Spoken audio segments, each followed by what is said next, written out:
سیدہ عائشہ صدیقہ رضی اللہ تعالیٰ عنہ نے ایک دفعہ تصویر والا پردہ لگا دیا گھر میں، علم نہیں تھا کہ تصویر کا نہیں لگانا چاہیے. سرکار آئے تو دروازے پہ ٹھہر گئے، اور سیدہ عائشہ کہتی ہیں کہ چہرے کا رنگ متغیر ہو گیا، سرخ چہرہ، جلال میں تشریف لے آئے. تو میں نے عرض کی یا رسول اللہ، میں اللہ تعالیٰ کی بارگاہ میں توبہ کرتی ہوں، مجھ سے کون سی خطا ہوئی؟ آپ نے ارشاد فرمایا کہ تم نہیں جانتی کہ ان تصویر والوں پر بروز قیامت سخت عذاب ہوگا. تو کہتی ہیں پھر میں نے اس کو اتار کے اس کو تکیے کے اوپر لپیٹ دیا، جس سے سرکار ٹیک لگایا کرتے تھے.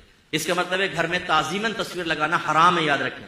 آپ نے دادا جان کی، دادی جان کی شادی کے اندر دلہا دلہن بیٹھے ہوئے دونوں نا، یہ برکت کیسے پیدا ہوگی؟ آپ کے نبی نے فرمایا جس گھر میں تصویر ہو اس میں اللہ کی رحمت کے فرشتے نہیں آتے.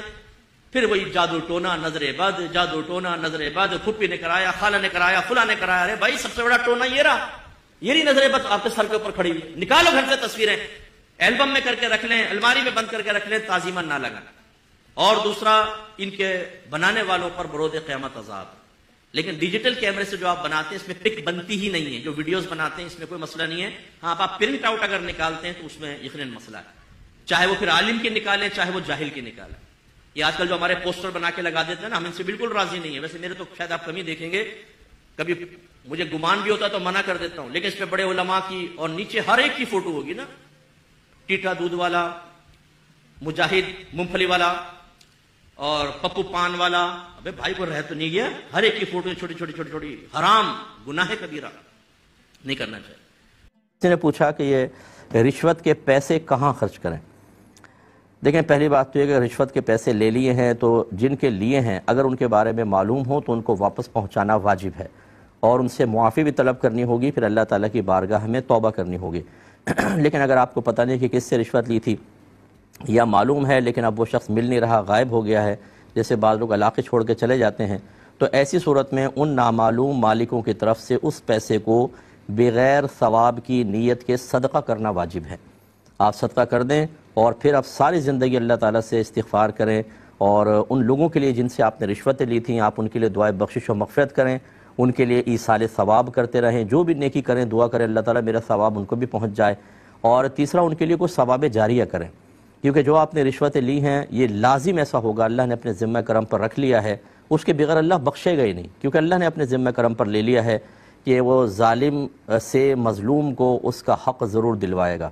تو بروز قیامت آپ کھڑے ہوں گے اور جتنوں سے آپ نے رشوت لی ہے سب وہ کھڑے ہوں گے اور آپ سے مطالبہ کر رہے ہوں گے کہ ہمیں ہمارا حق دیا جائے.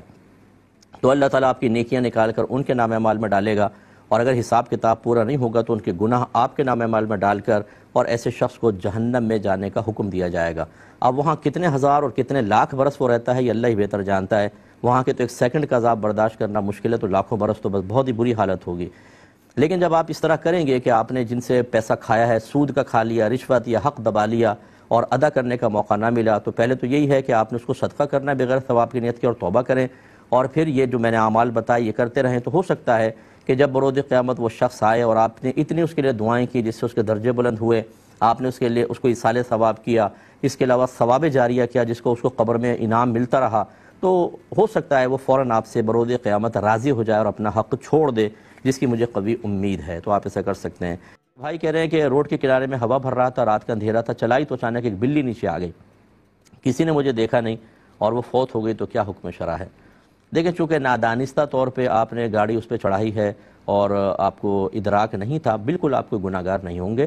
اگر کسی نے نہیں دیکھا تو ٹھیک ہے، لیکن اگر کوئی دیکھ بھی لیتا تب بھی آپ گناہگار نہیں تھے. آپ نے کوئی جان بوجھ کے کوئی اس کو مارا ہے.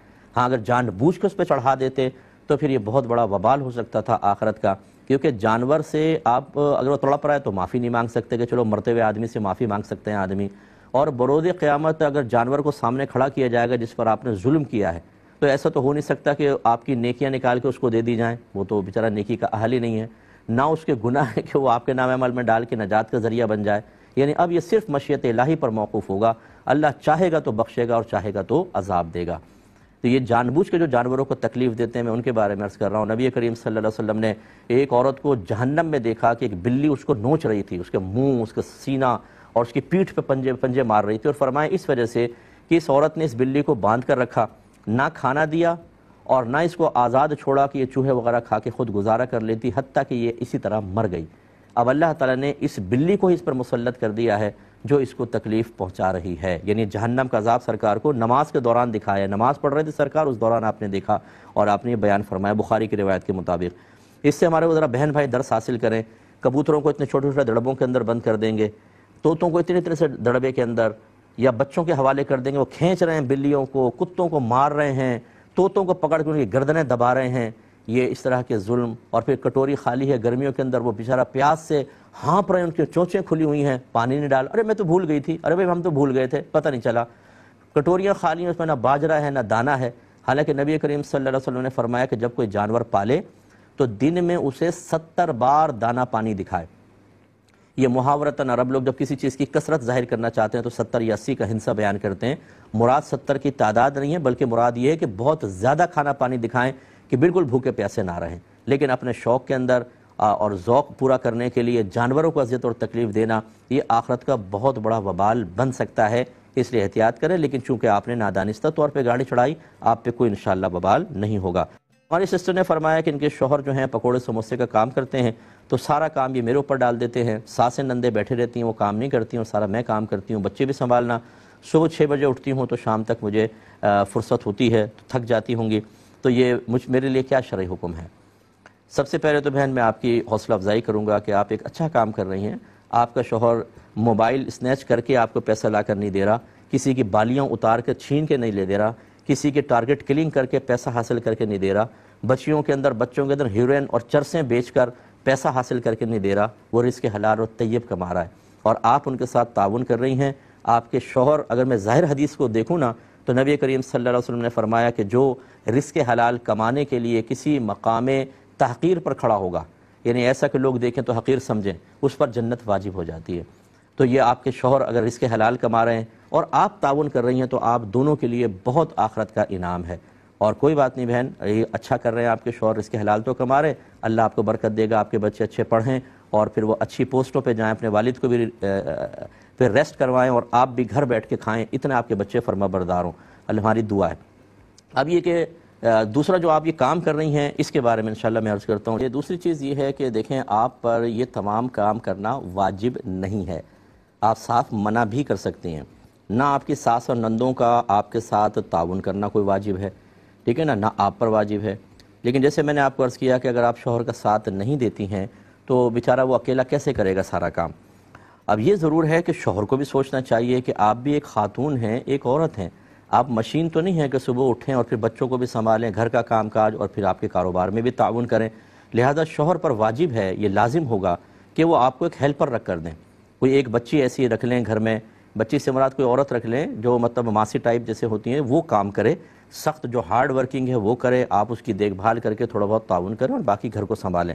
یہ طریقہ کار کہ تھوڑا سا ایک کسی کی مطلب سیلری بچانے کے لیے بیوی کو ہی ایک نوکرانی کی طرح استعمال کیا جائے اور سارا دن آپ تھک جائیں اور شام تک بالکل نہ کوئی آپ کی اپنے لائف کا کوئی آپ کی اس میں کوئی انجوائمنٹ نہیں ہے. روزانہ صبح اٹھو پھر شام تک کام، یقینی سی بات ہے ایک آدمی کب تک کام کرے گا اور تھک جائے گا. ہاں اخلاقاً آپ کی ساس اور نندوں کو چاہیے، ساس تو چلیں کوئی بزرگ خاتون ہوں گی شاید نہ تعاون کر سکیں، نندوں کو چاہیے بھابھی کا ہاتھ بٹائیں. لیکن آج کل بس یہ دور چل رہا ہے کہ اگر وہ نہیں کر رہی تو بہرحال ان کو شرعی لحاظ سے قابل گرفت قرار نہیں دے سکتے ہیں. تو آپ یہ ریکویسٹ کریں اپنے شوہر سے، اگر آپ کے شوہر بھی سن رہے ہوں میرے سنوا دیجیے گا جواب، کہ میں ان سے گزارش کرتا ہوں کہ رحم کریں. اگر آپ کی بچی کے ساتھ ایسا کوئی معاملہ کرے کہ آپ کے سسرال میں صبح 6 بجے اٹھے اور رات کو 10-11 بجے وہ لیٹے اور وہ فون کرے کہ ابو میں اتنا تھک جاتی ہوں کہ میرے ہاتھ پاؤں درد کرتے ہیں، کوئی دبانے والا بھی نہیں ہے، بچے بھی سنبھالتی ہوں، سب کچھ، اس پر بھی ڈانٹے سنتی ہوں، تو شاید آپ کی آنکھوں سے آنسو جاری ہو جائیں گے کہ میری بچی کو کیسے سخت زندگی میں رکھا ہوا ہے. تو آپ کی زوجہ بھی کسی کی بچی ہے، کسی کی بہن ہے، اس کا خیال کریں. آپ تھوڑا سا کوئی ایسا دیکھیں، کوئی نوعمر کم عمر سا بچہ ہو وہ کام کرے، یا کوئی خاتون رکھ لیں کہ جو ان کے ساتھ تعاون کریں. اس طرح نہ کریں، وہ کب تک چلے گی بیچاری، کچھ عرصے بعد مشینری فیل ہو جائے گی اور وہ پھر بیمار پڑیں گی، پھر آپ کہیں گے یہ بیمار ہمارے سر پہ پڑ گئی ہے. تو آپ نے اس کو اتنا یوز کر لیا کہ وہ بیچاری کیا کرے گی. تو اس لیے خدا را ذرا بیلنس قائم کریں، یہ بہت اچھا ہے.